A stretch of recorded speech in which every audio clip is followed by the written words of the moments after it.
Hello everyone, welcome back to my channel, and this is your Kahydro Mike.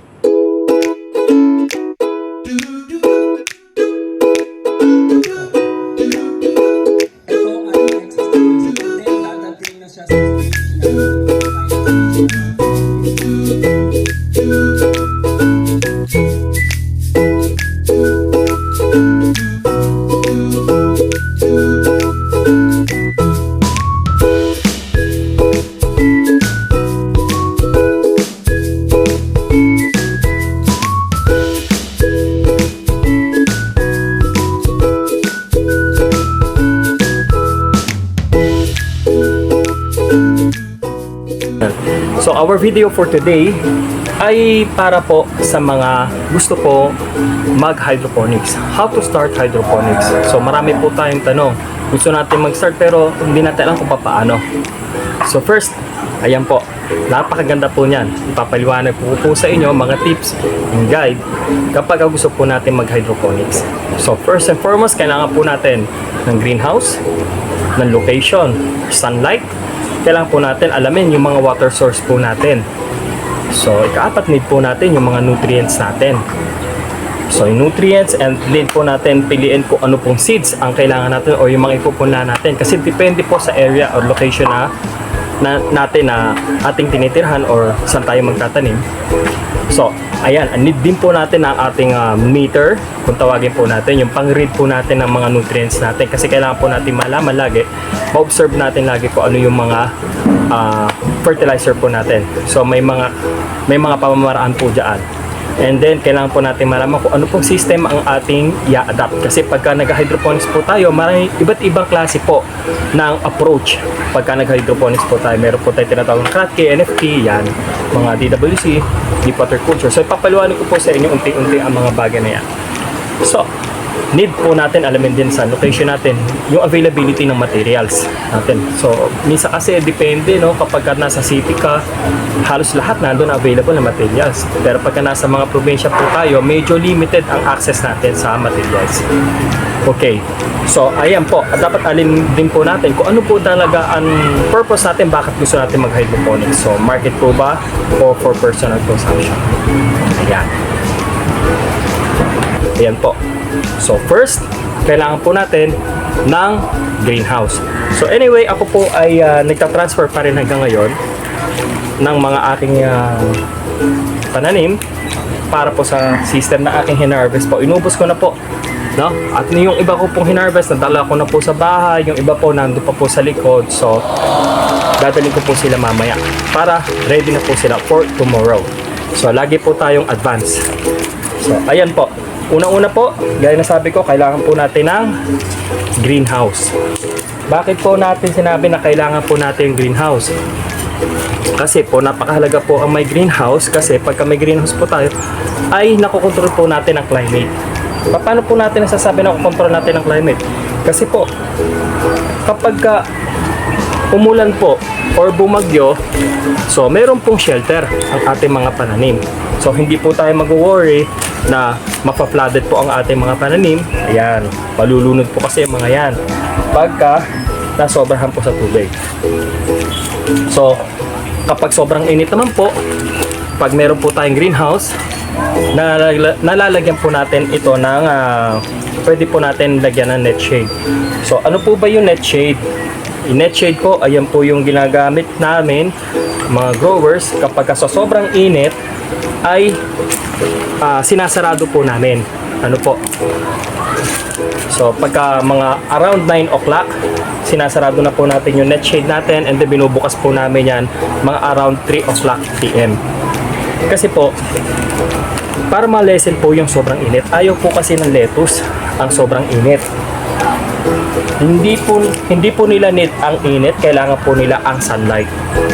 Kaya po dati po talaga nakakapagpatubo lang talaga ng lettuce sa mga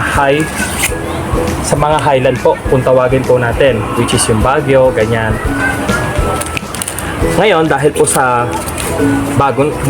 makabagong pamamaraan, yung mga greenhouse po, kaya po pwede na magpalaki sa mga lowland. So ayan. So, i-consider po natin kailangan natin ng greenhouse.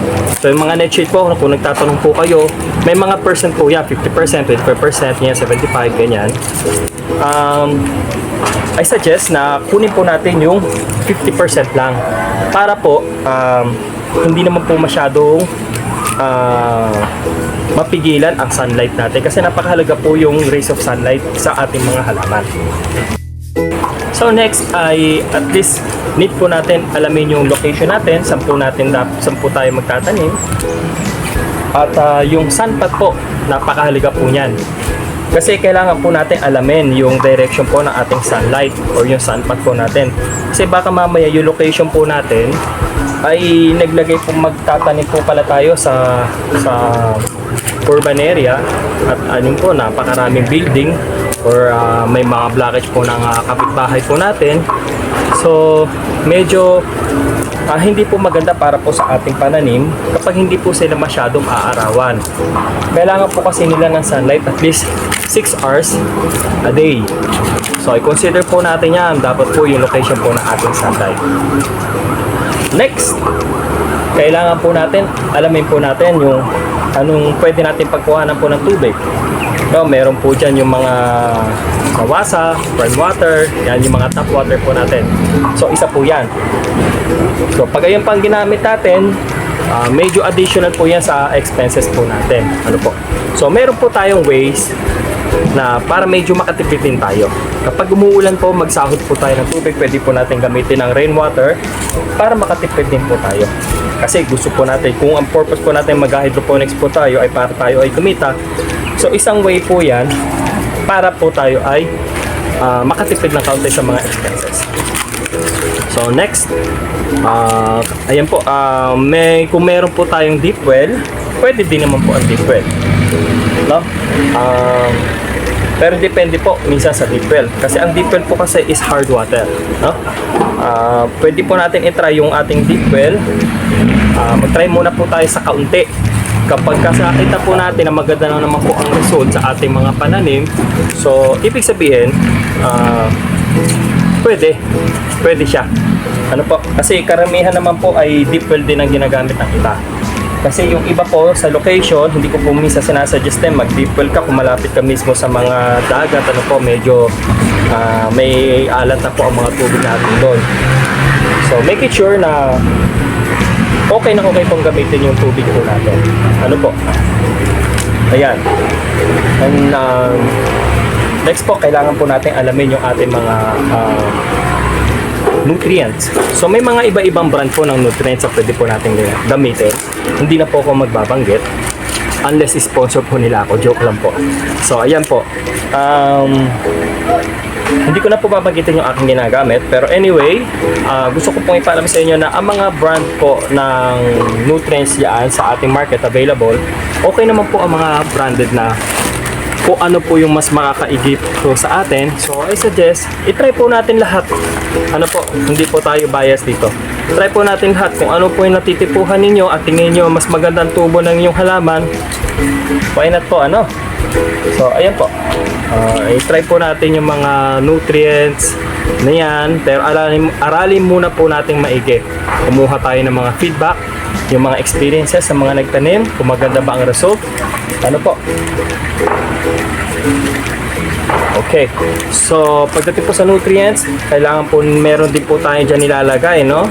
May mga iron din po tayong nilalagay sa ating nutrients. May mga pH down po tayong ginagawa. May mga pH up. So, yung mga bagay po yan, mga fundamentals, pagdating po sa pagtatanim, dapat po pag-aralan din po natin. Mahirap po pasukin ng isang bagay na hindi po natin inaaral. So, bali, ang next po natin dapat yung seeds. Kapag gusto natin mag-start ng hydroponics, kailangan natin alamin yung availability na punla na pwede natin gamitin. So, tingnan natin sa market natin, baka mamaya may mga prefer silang variety, no? So, sa mga nagtatanong sa akin, ano ba yung variety na ginagamit ko? So, ito yung disclaimer lang po. Wala po akong pinopromote na product dito. Ito lang po yung ginagamit ko. No? Ito po is family ng Batavia. Ang tawag po sa kanya is Olmetic. No? Medyo mas maganda po kasi siya sa market. Kasi sa atin sa market, usually mga kulot-kulot, ayan. So maganda po kasi ang itsura niya. Nakita po natin, no? Para siyang pom-pom, no? Bilog na bilog siya. The more na mas maganda yung area mo, malamig, no?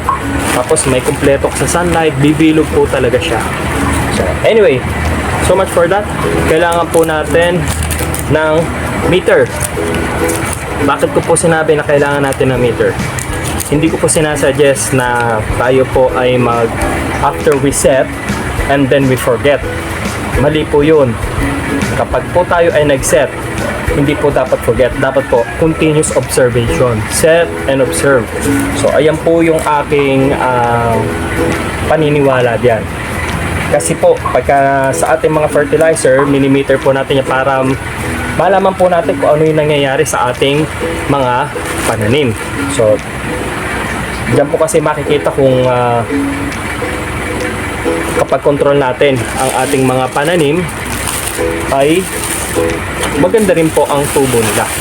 Isa magtatanong tayo, ang pangit ng tubo ng tanim ko, bakit kaya? Kasi hindi po tayo nagbabasa or nagme-meter ng ating mga nutrients. So, I suggest na lagi po nating i-observe. Ang pagtatanim po ay hindi gawaing tamad. Sorry to tell po, pero hindi po ito para sa mga taong tamad. Ang pagtatanim po ay kailangan may effort po tayo. Napakahalaga po ang effort. So, ganyan po ang ating mga pananim. The more nabigyan po natin yan ng time, the more na mas gumaganda po ang tubo nila. Parang pag-ibig lang din po yan. Kailangan binibigyan natin ng time ang ating mga mahal sa buhay. Anyways, so meron na po tayong meter. Kailangan po natin piliin kung anong system po ang maaari po nating gamitin. So, kasi po yung iba, siyempre hindi naman natin masasabi na lahat po tayo ay may capital or budget. So, kung mga low budget meal lang po tayo, pwede na po tayo sa Kratky. Ano po, ito po yung mga tumutubo po like this one. Kikita po nyo na nasa styro box. Yung iba po nagpapalaki po sa styro box. So, ang tawag po dyan is yung Kratky. So, ayan po ang hydroponics po hindi naman po kasi bago eh. Ito po ay na-invent since 1930s pa po by William Jericho po. Ang Kratky method. So, ngayon lang po talaga nagbo-boom ang hydroponics dito sa atin sa Pilipinas. That actually we are already late pagdating po sa mga ganito po maraan. Kasi mga ibang bansa po matagal na po nilang pinapractice po talaga ang hydroponics. Anyway, it is better late than never po. Ano po? Kailangan po talaga na mag-focus po tayo na dumami po sana ang mga grower dito sa atin sa Pilipinas para po naman medyo bumaba ang mga bilihin po natin dahil kinakapos po tayo sa supply. Kung anong nangyayari pagkapos po sa supply, tumataas po ang mga expenses po. So, okay na, may system na tayo. So, may greenhouse na tayo, may location tayo and sunlight, so yung water source natin, and then yung nutrients natin, and then yung seeds natin, yan. And then meter, yung system, and then yung availability ng materials po natin. Yan, napakahalaga po niyan. Kasi mamaya maggawa ka ng ganitong setup tapos wala naman pala mabibilhan ng materials, ano? Gusto natin magtanim ng ganito, wala ka naman pala mabibilhan ng mga pula. So, first, know your location. Kung saan po tayo makakabili ng ating mga materials. Salamat na lang, nandyan ang ating maaasahan. So, disclaimer na lang din po, hindi ako nagpo-promote dito, no? Sa ating mga Lazada and Shopee, medyo mas pinagagaan po nila ang ating buhay, no? Kasi madali na po tayo maka-access sa kanila, sa ating mga kailangan natin sa ating mga supplier. And then, through social media, madali na po natin ma-access sa mga information. So, napakaswerte po natin. Kasi dati po, wala mga ganitong social media na nakaka-access tayo, nag-gain tayo ng mga free tutorial, ng mga videos, no? talagang nagbabayad pa tayo.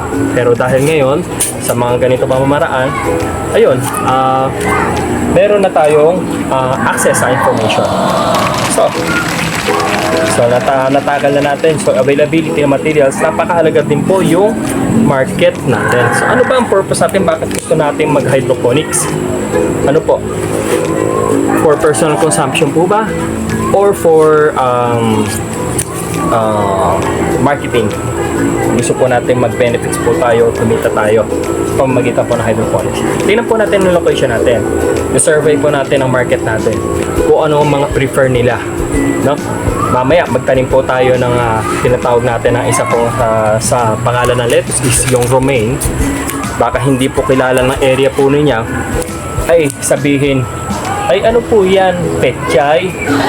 Ay, hindi po pechay, romaine po yan. Ayun ang sinasabi po natin.